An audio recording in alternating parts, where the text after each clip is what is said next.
ہمارے خداوند یسوع کی انجیل مقدس یوحنا کے مطابق اس کا 11 باب 19 سے 27 آیات تک۔ اس وقت بہت سے یہودی مارتھا اور مریم کے پاس آئے تھے تاکہ ان کے بھائی کی بابت انہیں تسلی دے۔ مارتھا نے جو ہی سنا کہ یسوع آ رہا ہے تو اس سے ملنے کو گئی، مگر مریم گھر میں بیٹھی رہی۔ مارتھا نے یسوع سے کہا، اے خداوند، اگر تو یہاں ہوتا تو میرا بھائی نہ مرتا، اور میں جانتی ہوں کہ اب بھی تو خدا سے جو کچھ مانگے گا خدا تجھے دے گا۔ یسوع نے اس سے کہا، تیرا بھائی جی اٹھے گا۔ مارتھا نے اس سے کہا، میں جانتی ہوں کہ وہ یوم آخر کو قیامت میں جی اٹھے گا۔ یسوع نے اس سے کہا، قیامت اور زندگی میں ہی ہوں۔ جو مجھ پر ایمان لاتا ہے اگرچہ وہ مر گیا ہو تو بھی زندہ رہے گا، اور جو کوئی زندہ ہے اور مجھ پر ایمان لاتا ہے وہ ابد تک کبھی نہ مرے گا۔ کیا تو اس پر ایمان لاتی ہے؟ اس نے اس سے کہا، ہاں اے خداوند، میں ایمان لا چکی ہوں کہ تو المسیح ابن خدا ہے جو دنیا میں آنے والا ہے۔ پاک کلام کے پڑھے اور سنے جانے پر خداوند کی برکت ہو۔ خدا کا شکر ہو۔ عزیز دوستو، آج عالمگیر کلیسیا مقدسہ مارتھا، مریم اور لازر کا یوم یادگار مناتی ہے۔ مارتھا، مریم اور لازر تینوں بہن بھائی بیتنیہ کے رہنے والے تھے اور یسوع کے بہت قریبی دوست تھے اور اس سے بہت پیار کرتے تھے۔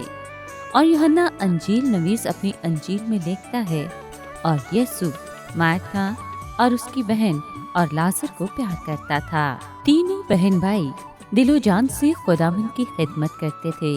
وہ اسے اپنا فرض اور اپنے لیے اعزاز سمجھتے تھے کہ وہ خداوند کی خدمت کریں۔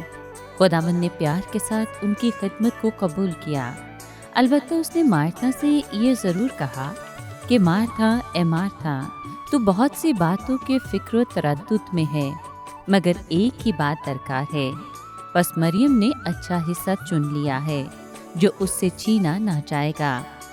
خداوند اس بات پر زور دیتے ہیں کہ ہر کوئی اپنی ذمہ داری کے مطابق خدمت کرے، لیکن روحانی زندگی اور روحانی اقدام کو مقدم جانے۔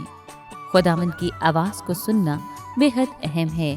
ہر ایک مومن کا فرض ہے کہ وہ خدا کے کلام کو سنے اور اسے اپنی عملی زندگی میں اپنائے۔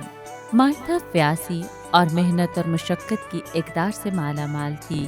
وہ خداوند سے پیار کا اظہار اپنی عملی خدمت سے کرتی تھی، لیکن اس کی بہن مریم اپنی عقیدت اور محبت کا اظہار خداوند کے پاؤں کے پاس بیٹھ کر اس کی باتیں سننے سے کرتی۔ مارتھا اور مریم کلیسیائی زندگی اور خدمت میں دو پہلوؤں کی نمائندگی کرتی ہیں۔ مارتھا متحرک پاسبانی خدمت کی علمبردار ہے، جبکہ مریم کلیسیائی زندگی میں دعائیا دھیان و گیان کی علامت ہے۔ اس کا مطلب یہ نہیں کہ مارتھا صرف متحرک دنیاوی خدمت ہی کر سکتی تھی۔ یوحنا کے مطابق انجیل میں ہم پڑھتے ہیں کہ وہ خداوند پر گہرے ایمان اور بھروسے کی خوبصورت علامت بن کر منظر عام پر آتی ہے۔ اس کے بھائی لازر کی وفات کے بعد جب خداوند بیتنیہ میں آئے تو مارتھا باہر جا کر اسے ملتی ہے۔ اس نے خداوند کی الہی قدرت کا اقرار امید اور بھروسے کے ساتھ کیا۔ مارتھا اور مریم کے بھائی لازر کی بیماری، موت اور زندگی میں بحالی کے تمام واقعے نے خدا کو جلال دینے اور خداوند یسوع کے پیروکاروں کے ایمان کو بڑھانے کا کام کیا۔ خداوند یسوع نے لازر کو زندہ کرنے سے پہلے دعا کی۔ یسوع کی دعا کا جواب دیا گیا۔ لازر زندہ ہو گیا اور بطیرے یہودی جو مریم کے پاس آئے تھے اور جنہوں نے یسوع کا یہ کام دیکھا اس پر ایمان لائے۔ لازر کے مردوں میں سے جی اٹھنے کے بعد سردار کاہنوں اور فریسیوں نے اسے قتل کرنے کی سازش کی، کیونکہ معجزے کے بہت سے گواہ یسوع پر ایمان لے آئے تھے۔ مسیح کے دشمن معجزے سے انکار نہیں کر سکتے تھے۔ ان کے خیال میں ثبوت کو ختم کر دینا اگلا سب سے بہتر عمل تھا۔ اس معاملے میں ثبوت ایک زندہ اور سانس لیتا شخص تھا۔ لیکن وہ سچائی کو پھیلنے سے روک نہیں سکتے تھے۔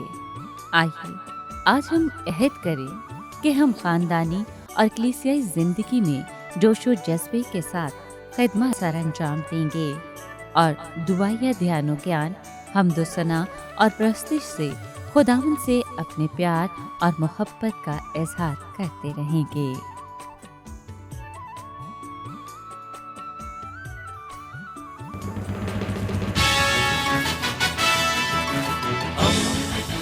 دوستی کا پیمبر، ریڈیو ویریتاس ایشیا۔